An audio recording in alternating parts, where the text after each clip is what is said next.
For centuries, our kind has stayed hidden on Earth. But darkness has found us again. Transformers is about alien robots that turn to vehicles and even animals, so there's a lot to unpack here. So I'd like to know, what is your favorite part of this universe? I would have to say probably the human and robot connection. You know, and I know there's transformations and there's cool parts about that, but honestly, the universe itself is very expansive and it's huge.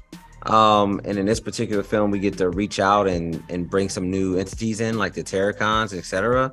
But it's always, for me, it's been about, like, since 1986, the animation film, like how the robots interact with the humans and how they take on the threat. And that's been always like the go-to for me. And just a culmination of so many different entities all coming together for one cosmic cause. You see, I just made it up. I don't even know if cosmic cause is the right thing to say, but wow, doesn't it sound phenomenal? It's the imagination, man.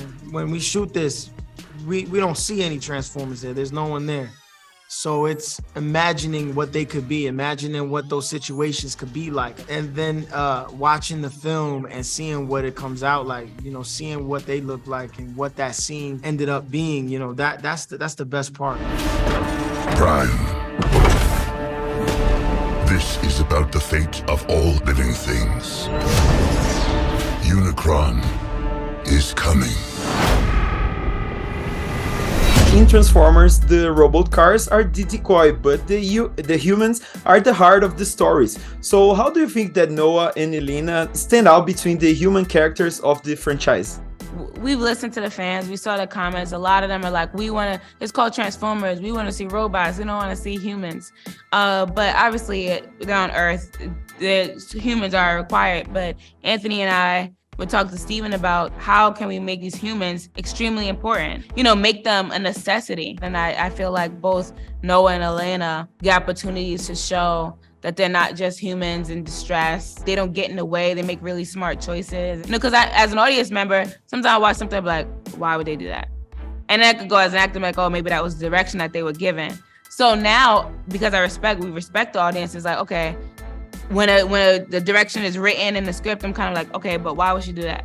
Why? It's not to like make a problem, but it's to challenge the authenticity of the character.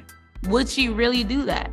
Like all of the stuff that we built, all of the things that she cares about, the research that she does, would she really do that or would she do this? This is your first acting role, right? So how was it for you to start a new career in such a big project? Absolutely incredible. I feel like this is the most abnormal thing that's ever happened to me in my life. And it's an amazing thing to be a part of. And the human characters use music to relax. So I'd like to know what songs a great playlist can miss for you. Ooh, okay. We would have to throw some Burna Boy in there, some Drake, some Fat Pat, some Lauryn Hill, Erykah Badu. Come on. Let me think. Hold on, give me two more. Come on, Marvin Winans, CeCe Winans. Yeah, some of that too. You want it? Come and get it. You brought a human here? I'm nobody. I ain't even seen nothing. I'm not even seeing anything right now. There's a huge homage to Jurassic Park in this film. So I'd like to know, what were your biggest influences for Rise of the Beasts? Well, the fact that we were in a jungle and we had some animals in the film, a lot of it came from like just the textures of like the actual maximal beast to make sure they felt real as possible. So that's where the inspiration from Jurassic Park came from. Was like, all right, even though Optimus Prime was a robot, like how can he have like the sort of organic sort of like feel and texture to him? How could he blend in with the environment that he's in? And we pulled a lot from that in terms of references to get a feel for like how the cheetah and Rhinox and all these other characters could blend in seamlessly. That's nice. And I'd like to know if have your experience with Creed 2 helped to direct the big fights and action sequences in these new Transformers? We had a lot of fight sequences in Creed 2. A lot of it felt painful and a little brutal, and I wanted to make sure we felt that in this film. I think when we tend to see the robots fighting each other, no one actually gets hurt, you know, and I wanted to make sure that we can carry out a bruise or a bad rib, so to speak, throughout a sequence with Optimus Prime if he really gets beaten up. And so I used a stunt team from Creed to come on board in this, and we did a lot of previs and try to really crack like the DNA of the fight scenes, if you will, and to make sure that, you know, we were tracking all the sort of beat downs and how it would affect the robot, even in car form. How big can this guy be? He eats planets, so like way bigger than a planet. In this Transformers, we have a lot of new Transformers, some of the OGs, so I'd like to know, what is your favorite Transformer in Rise of the Beasts and why? Optimus Primal, because his phenomenal leadership. Despite all the adversity, he was the one who really had to reel everybody in together. And, well, I don't want to, you know, no spoilers. But he's great, he's great. Yeah, he was the greatest in this movie for sure.